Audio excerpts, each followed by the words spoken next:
So hello guys, today I came a little far at my village for showing you how to do practice by describing the things which is available behind you, front of you and back you.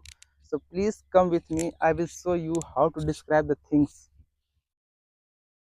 So guys, you can see here my villages people crop their seeds for growing here to there, and almost of my villages people not crop their seeds. You can see there people not crop their seeds because of water problem.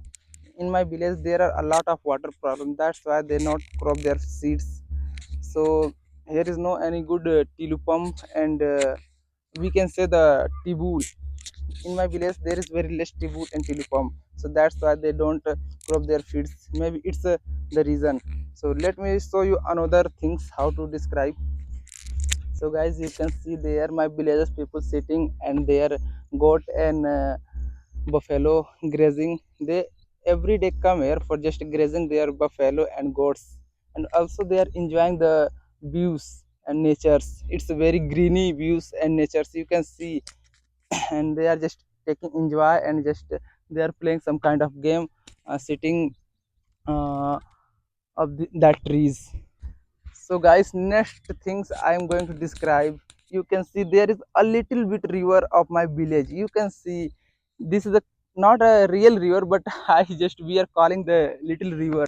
And you can see, so guys, from my village people and my side people go here to there for just their work, and from their side people come there to here for their work. So that's why we keep here two pulia, we can say pulia, I forget the name of that pulia. So guys, is the way I describe all the things, the same things you have to apply on you and describe the same way. If you will follow these things and describe the things day by day, not only one day, so your english will be improved within some days, and your english will be sharp.